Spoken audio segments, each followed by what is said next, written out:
ഇന്ന് ആ റോഡിൽ അവിടെ നഷ്ടപ്പെട്ട സമയം ഇനി ഒരിക്കലും ആ മനുഷ്യർക്കാർക്കും തിരിച്ചു കിട്ടില്ല. എത്രയോ ലക്ഷം ലിറ്റർ ഡീസൽ ഇന്ന് അവിടെ കത്തിപ്പോയി വരുന്നു. ഗുരുവായൂർ ഇൻഫ്രാസ്ട്രക്ചറിന് മാത്രം കൊടുത്താൽ പോരാ.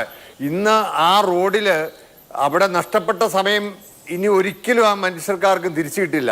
അതുപോലെ തന്നെ എത്രയോ ലക്ഷം ലിറ്റർ ഡീസൽ ഇന്ന് അവിടെ കത്തിപ്പോയി വെറുതെ ഇവര് കൃത്യമായി മെയിൻ്റെനൻസ് നടത്താത്തത് കൊണ്ട്. 2000 മുതൽ 3000 രൂപ വരെ അധിക ഇന്ധന ചിലവ് ഉണ്ടാകുന്നുണ്ട് എന്നുള്ളതാണ് വാഹന ഉടമകൾ നമ്മളോട് പറയുന്നത്. അങ്ങ് തുടർന്നോളൂ. അതെ, ഏകപക്ഷീയമായിട്ടാണ് ഇവർ തീരുമാനമെടുക്കുന്നത്. അതായത് പോട്ട ടൗണിൽ നിന്ന് റെയിൽവേ സ്റ്റേഷനിലോട്ട് പോകുന്ന വഴി അവിടെ ഒരു ആശ്രമമുണ്ട്. അതിലെ നൂറുകണക്കിന് വാഹനങ്ങളാണ് പോകുന്നത്. ഒരു മാസം മുമ്പ് അത് അവരങ്ങ് കെട്ടിയടച്ചു രണ്ടു വശം. ഇപ്പൊ അവിടെ എന്താന്ന് വെച്ചാൽ 4 കിലോമീറ്റർ ചുറ്റി വേണം ആളുകൾ അതിലെ വന്ന് പോട്ടെ ആശ്രമം വഴി റെയിൽവേ സ്റ്റേഷനിലോട്ട് പോകാൻ.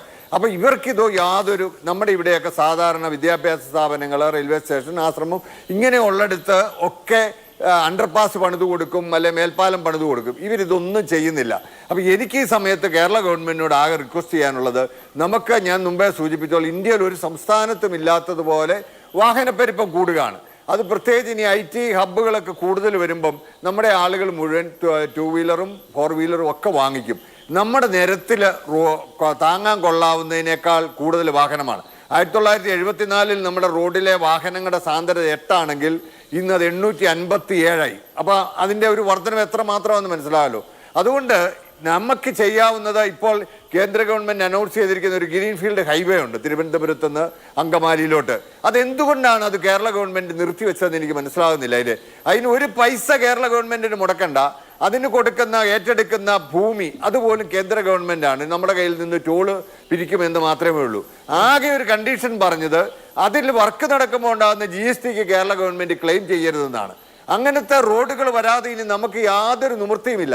അത് ഞാനിത് ആരെയും കുറ്റപ്പെടുത്തുകയല്ല. AK ആന്റണി മുഖ്യമന്ത്രിയും മുനീർ ഇവിടുത്തെ PWD മന്ത്രിയായിരുന്നപ്പം ഇന്ത്യയിൽ ഒരു സംസ്ഥാനങ്ങൾ പോലും ആലോചിക്കാത്ത എക്സ്പ്രസ് ഹൈവേ, അത് 100 മീറ്റർ വീതിയിൽ നമ്മൾ അനൗൺസ് ചെയ്തിരുന്ന, അതിന്റെ പ്രവർത്തനം നടന്നു കഴിഞ്ഞാൽ, അത് പൂർത്തിയായാൽ നമുക്ക് 300 രൂപയിൽ താഴെ കാസർഗോഡ് മനസ്സിലാവുന്നുണ്ട്. പക്ഷേ അതേ വാഗ്ദാനങ്ങളോട് കൂടി ഇവിടെ പണി ആരംഭിച്ച ദേശീയപാതയാണ് കേരളത്തിൽ ഈ നിലയ്ക്ക് മുന്നോട്ട് പോകുന്നത് എന്നുള്ളതാണ് നമ്മൾ ഇപ്പോൾ ചർച്ച ചെയ്യുന്നത്. അപ്പോൾ ഇനി മറ്റൊരു പാത എന്ന് പറയുന്നത്, പിന്നെ ഈ വാഹന സാന്ദ്രത കൂടുന്നുണ്ട്, അത് ശരിയാണ്.